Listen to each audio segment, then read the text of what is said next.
So here is the beef. Halfway through the first part of it. We got my wonderful assistant presenting the beef in the charcoal. And pretty soon we're going to have to flip that over, and hopefully there will be enough fire there, or coal. Yeah. Yeah, 12 minutes per side, yeah. So we'll flip that over, and obviously the paper towels going, or the tea towels, the dishcloths are going to be burned, and there'll be like a hard black crust. But hopefully inside, the meat will be in there like a nice little comfortable blanket. Well, it won't be in there like a blanket, it'll be like it's wrapped up in a blanket. Yeah. So we'll check back in a little while. The camera's melting, is that good? So I'm going to start out by... Carne al what? Yes. So I'm going to... I had to remember the order. So I'm going to start out by pouring some, about a cup of red wine into this cloth and let it soak in. What a waste. Oh, it's going to go into the beef. So, yeah. So about a cup of red wine, and we need to let that soak in.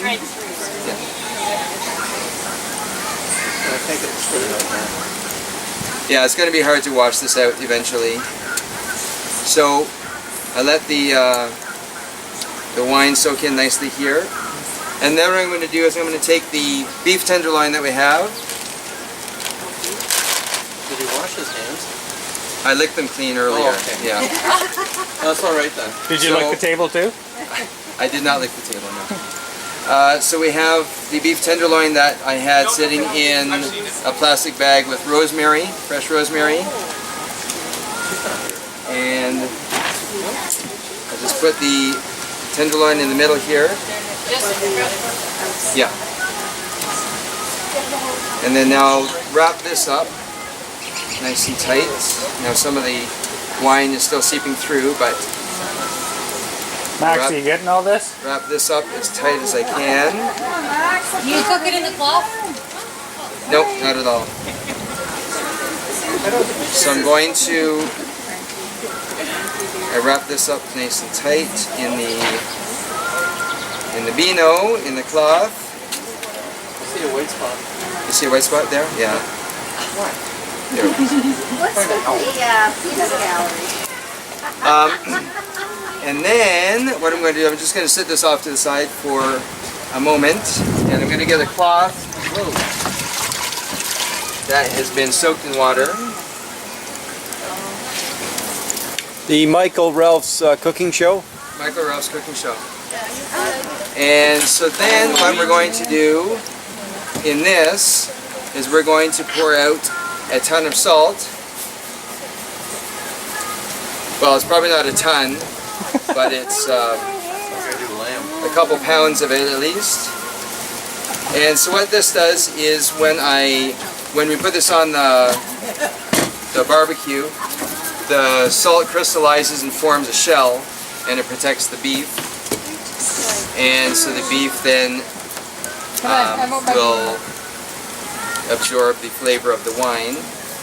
So the meat doesn't touch this salt at all, but it just forms a nice protective layer for the beef. So I'll put this in here now, and put more salt on top.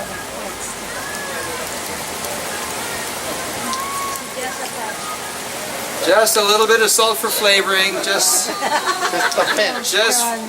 To bring my blood pressure up to where it needs to be? just salt to flavor. Yes, we've already dialed 9-1 and we're waiting for the last one. So then we wrap this up tight, and now I'm going to tie this up really tight.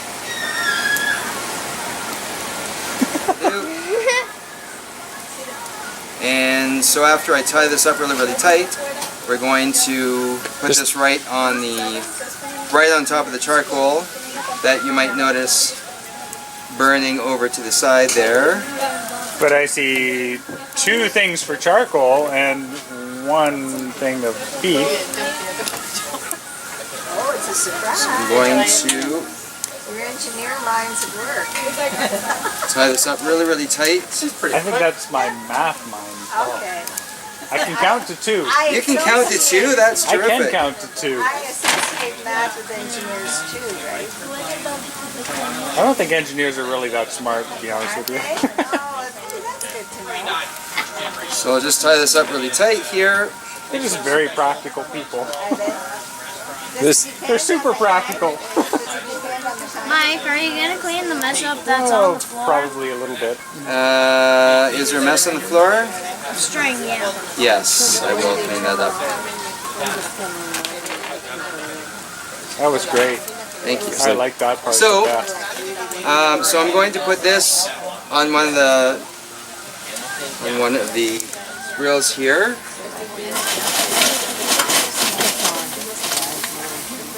And the other one that I prepared earlier, I will put this one on. This is made for television. Look at this is made for television.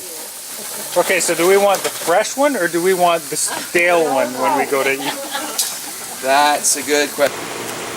Okay, today we're going to be looking at cooking Carne al Trapo from Colombia. We've got some salt, we've got some string. Down here in the bucket of water, which you can't really see, but here's the bucket, and the water, there is a cotton tea cloth, and we're going to use that. And here, move this out of the way so you can see it, we have some beef tenderloin that I put in the bag, and in it I put in some fresh rosemary, and we're going to just prepare this now for the big barbecue. So first what I'm going to do is I'm going to put the cloth on the table. So I'll wring it out a bit here, and so you just have this tea cloth,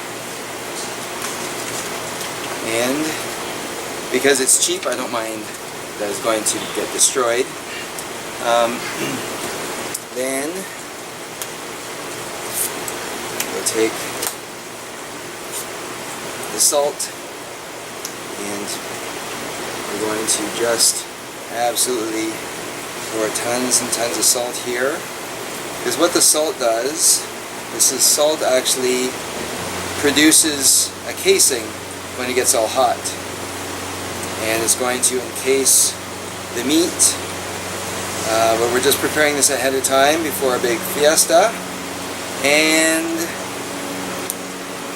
we're going to cook this. Now, traditionally you cook it over a wood fire. But what we're going to be doing is we're going to be cooking it over charcoal, which is also nice and hot. And we're going to be cooking it for 25 minutes, 12 on each side. And we're going to just see how this turns out. Usually it turns out very, very tender and juicy.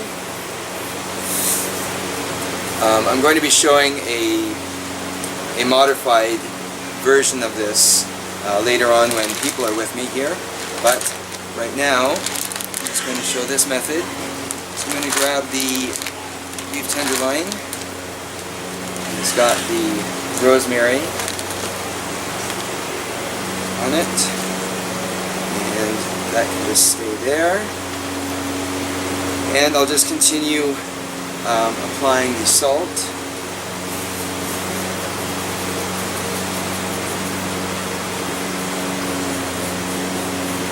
And one would think that this would turn out really, really salty, but as it turns out, the heat just crystallizes it and it mummifies it, and it just makes it a nice, gives it a nice coating, a nice layer to protect it. So I'm going to make sure that the salt is nicely wrapped, or covering all the meat.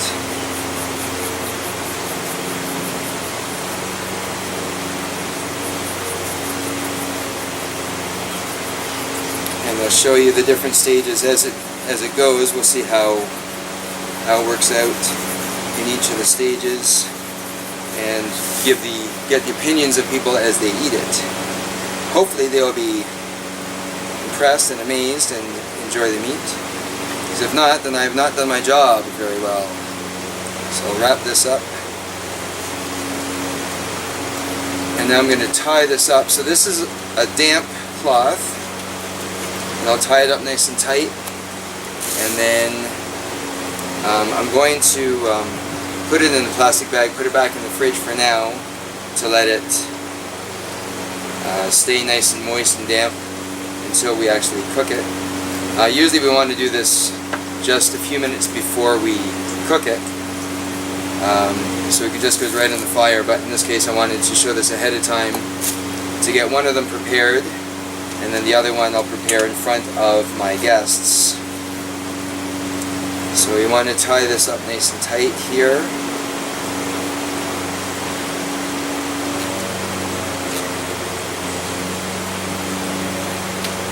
Probably just a regular granny knot will do.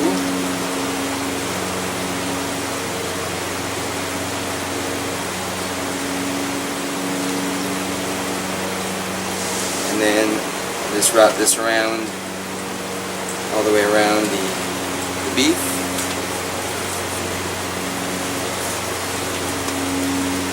Probably go all the way down one side,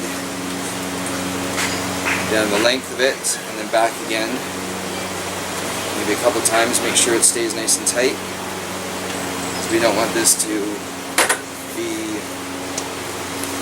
loose and fall off while it's being cooked.